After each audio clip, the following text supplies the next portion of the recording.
ఎంపీగా ఏడాది పాలన పూర్తి చేసుకున్న సందర్భంగా ఎంపీ కేశినేని శివనాథ కామెంట్స్. జోహార్ అన్న ఎన్టీఆర్, జోహార్ అన్న ఎన్టీఆర్, జోహార్ అన్న ఎన్టీఆర్. వర్ధిల్లాలి తెలుగుదేశం పార్టీ, వర్ధిల్లాలి తెలుగుదేశం పార్టీ.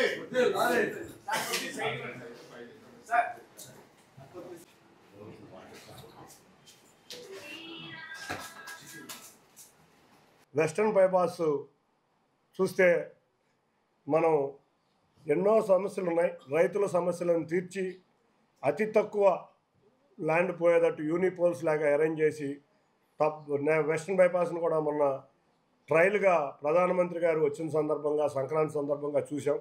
త్వరలో అది కూడా ప్రారంభం చేయడానికి కృషి చేస్తున్నాం. వీటికి తోడు తిరువూరు దగ్గర ఉన్న రామచంద్రాపురం, నందిగామ దగ్గర ఉన్న ప్యాచ్లను కూడా మొదలు పెట్టడం జరిగింది.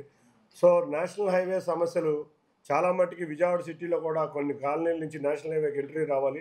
వెస్టర్న్ బైపాస్ని తీసుకురాబోతున్నాం. కృష్ణలంక దగ్గర ఉన్న 2 అండర్ పాస్ల గురించి నిరంతరం వాటితో మాట్లాడుతున్నాం. అవి కూడా వచ్చే విధంగా చేసి ట్రాఫిక్కి ఎక్కువగా సమస్య ఉన్న విజయవాడ నగరంలో ట్రాఫిక్ సమస్యలు నేషనల్ హైవేస్, రైల్వేస్ నుంచి లేకుండా చేయడానికి కృషి చేశాం. కేంద్ర ప్రభుత్వం సహాయంతో గౌరవ ముఖ్యమంత్రి గారి ఆధ్వర్యంలో చేయడం జరిగింది. అంతేకాకుండా ఆటోనగర్ మనం చూస్తే 1,00,000 మంది కార్మికులు ఉన్న ఆటోనగర్, ఈ ఆటోనగర్ ప్రాంతంలో నిత్యం ట్రాఫిక్ సమస్య కాబట్టి సిఆర్డిఏ కమిషనర్ గారు నారాయణ గారితో కలిసి మాట్లాడి నిన్న మార్నింగే సుమారు 100 కోట్లు ఆటోనగర్ ఆల్టర్నేటివ్ రోడ్స్కి, నెడమానూరు నుంచి ఆటోనగర్లోకి వచ్చే విధంగా, పోరంకి నుంచి ఆటోనగర్లోకి వచ్చే విధంగా, అట్లాగే శక్తి కళ్యాణ మండలం నుంచి ఆటోనగర్కి వచ్చేటట్టు విధంగా మహానాడు రోడ్డు చివరి వరకు ఎక్స్టెన్షన్ చేయటం, బల్లెంవారి వీధి ఎక్స్టెన్షన్ చేయటం, ఈ అన్నిటికీ సుమారు 100 కోట్లు నిన్నే ఇన్ ప్రిన్సిపల్ క్లియర్ అయింది. త్వరలో దానికి కూడా ప్రారంభించి 24 అవర్స్ ఆటోనగర్కి లారీలు ఎంట్రీ ఉండే విధంగా నేను గద్దె రామ్మోహన్ రావు గారు కలిసి కృషి చేయడం జరిగింది.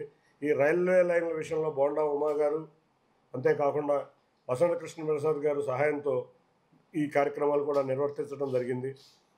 విజయవాడ సుందర నగరం, తప్పకుండా విజయవాడకి సమస్యలు ఎక్కువ ఉన్నాయి.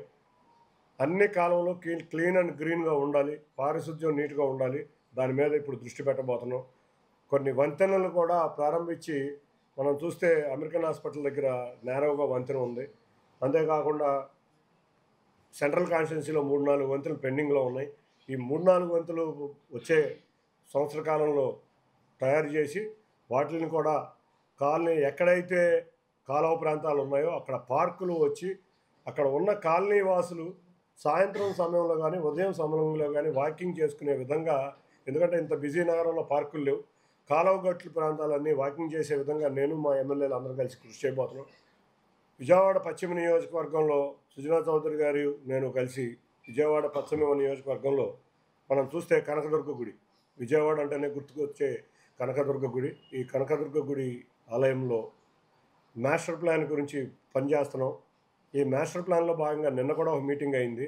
28వ తారీఖు జరిగే మీటింగ్లో ఫైనల్ మీటింగు కాబోతుంది. ఎందుకంటే విజయవాడ నగరానికి ట్రాఫిక్ బ్లాక్ అవుతున్న ఆలయంకి వచ్చే భక్తులకి వెయిటింగ్ హాల్స్ కావాలి. ఎందుకంటే భక్తులు పొద్దున్న నుంచి కూడా వినాయకుడి గుడి దగ్గర నుంచి అటు భవానీపురం నుంచి లైన్లో నుంచోవాల్సి వస్తుంది. తిరుమల తిరుపతి దేవస్థానంలో ఏ విధంగా పార్కింగ్ హాల్స్ ఉన్నాయో అదేవిధంగా కూర్చుని ఉండేటట్టు క్యూ లైన్లు కూడా ఎలివేటెడ్ క్యూ లైన్లు, వీటికి తోడు car parking, 2 wheeler parking 11 floors వచ్చేటట్టు, కేశఖండన కూడా ఇదివరకు ప్రాంతం ఇరిగేషన్ ప్రాంతంలో ఉండేది, ఆ ప్రాంతంలో పునరుద్ధరించే విధంగా ఇటువంటి కనకదుర్గ గుడి అమ్మవారికి వచ్చే 40 సంవత్సరాలకి భక్తుల తాకిడిని తట్టుకునే విధంగా, ఎందుకంటే మనం చూస్తే అమ్మవారి గుడికి 7 నెలలో మినిమం 50,000 మంది భక్తులు వస్తున్నారు. కాబట్టి వచ్చే 20-25 సంవత్సరాల భక్తులకి ఎటువంటి అసౌకర్యం కలగకుండా ఏర్పాట్లు చేయటం జరుగుతుంది. రేపు 2 సంవత్సరాల్లో రాబోయే కృష్ణా పుష్కరాలను కూడా గుర్తుంచుకొని విజయవాడ పశ్చిమ నియోజకవర్గంలో రోడ్లు కానీ, ఘాట్లు కానీ, తూర్పు నియోజకవర్గంలో ఘాట్లు కానీ ఇప్పటి నుంచే చక్కటి కార్యక్రమాలు చేయబోతున్నాం. రేపు దసరాకు కూడా నిన్నే కలెక్టర్ గారు మేము కూడా అనుకున్నాం, ఒక మంచి ఫెస్ట్ పెట్టుకుందామని, ఎన్టీఆర్ జిల్లా ఫెస్ట్ ఒకటి పెడదామని. విజయవాడ ఫెస్ట్ కానీ ఎన్టీఆర్ జిల్లా కానీ తప్పకుండా మధ్యతరగతి ప్రజలు ఎక్కువగా నివసించే ఈ విజయవాడ ప్రాంతంలో ఇటువంటి ఫెస్టివల్స్ వల్ల చాలా అందరూ కూడా ఒక ఎంటర్టైన్మెంట్గా ఉంటుంది కాబట్టి అటువంటి వైపు మార్గం మళ్లించాలని మేము కోరుతున్నాం. ఇక ఇండస్ట్రీస్ విషయానికి వస్తే అందులో ఆటోనగర్ గురించి మనం చూస్తే 1,00,000 మంది కార్మికులు పనిచేస్తున్నారు. అక్కడ ఒక ఆటోమొబైల్ స్కిల్ డెవలప్మెంట్ సెంటర్ కావాలని పోరాడుతున్నాం. అది కూడా ఒక 2-3 నెలల్లో ఒక సఫలీకృతమై 1,00,000 మంది కార్మికులకి స్కిల్ డెవలప్మెంట్ వచ్చే విధంగా ఆటోనగర్లో ఒక సెంటర్ని నెలకొల్పబోతున్నాం. భవన కార్మికులు కూడా ఎక్కువగా నివసించే ఈ ప్రాంతంలో నేను మన చైర్మన్ రఘు గారు కలిసి హైదరాబాద్లో ఎన్ఏసీని సందర్శించడం జరిగింది. అది చాలా బాగుంది. అదే గౌరవ ముఖ్యమంత్రి నారా చంద్రబాబు నాయుడు గారికి, నారాయణ గారికి కూడా చెప్పడం జరిగింది.